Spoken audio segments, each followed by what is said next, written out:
TINUBU'S Independence Day speech, a missed opportunity to address persecution of Christians in Nigeria.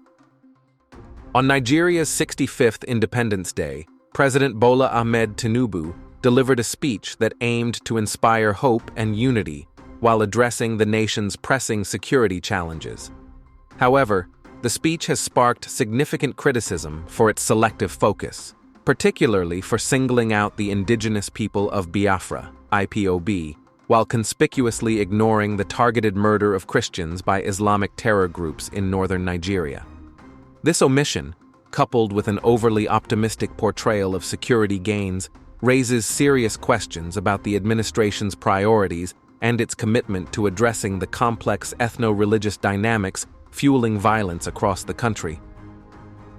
In his address, President Tinubu stated, "We are working diligently to enhance national security, ensuring our economy experiences improved growth and performance. The officers and men of our armed forces and other security agencies are working tirelessly and making significant sacrifices to keep us safe.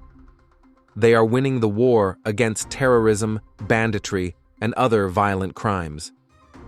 We see their victories in their blood and sweat to stamp out Boko Haram terror in Northeast, IPOB, ESN, terror in Southeast, and banditry and kidnapping." While the speech acknowledged the efforts of security forces and celebrated their victories, it failed to address the specific and ongoing atrocities committed against Christian communities in northern Nigeria, a glaring oversight that undermines the president's message of national unity. Selective focus on IPOB. The explicit mention of IPOB and its security vigilante wing, the Eastern Security Network, ESN, as a primary security threat in the Southeast, stands in stark contrast to the vague references to Boko Haram terror in Northeast and banditry and kidnapping. IPOB, a self-determination movement advocating for Biafran independence.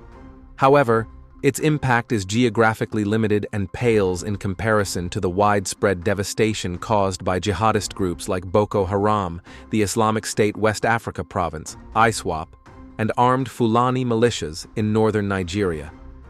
By prioritizing IPOB in the speech, Tinubu risks appearing to politicize the security narrative, focusing on a group that resonates with regional and political tensions rather than addressing the broader, more systemic threats facing the nation.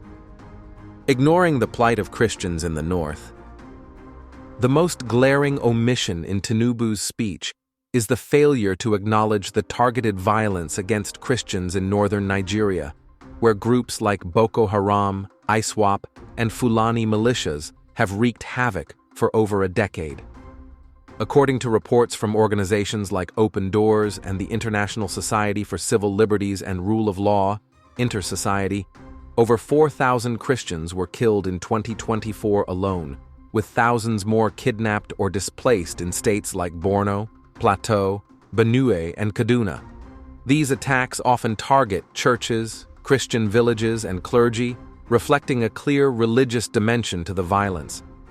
Yet Tinubu's speech makes no mention of this crisis, leaving Christian communities feeling neglected and marginalized by the federal government.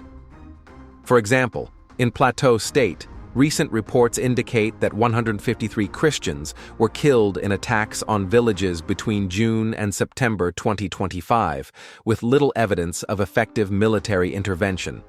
Similarly, in Borno and Yobe, Boko Haram and ISWAP continue to target Christian minorities, burning churches and abducting women and children.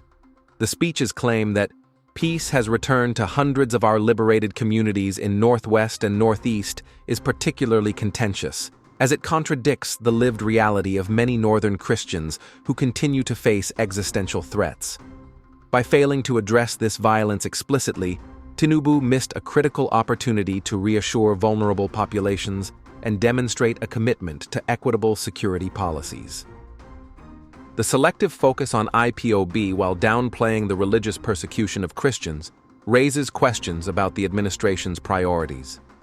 Critics argue that highlighting IPOB aligns with a political narrative that resonates with certain segments of the population, particularly in the context of ongoing debates about self-determination and regional autonomy.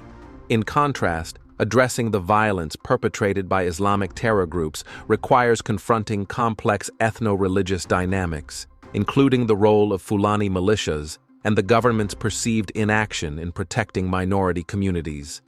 This omission risks alienating Christian populations, who may feel that their suffering is being ignored in favor of politically expedient talking points. Moreover, the speech's optimistic tone about security gains, thousands of our people have returned safely to their homes, is at odds with the reality on the ground. While the military has made strides in combating insurgency, the persistence of attacks in the north suggests that the situation remains far from resolved. The lack of specific measures to address the targeted killings of Christians, such as increased protection for vulnerable communities or accountability for perpetrators, further undermines the speech's credibility. Family Writers Press International.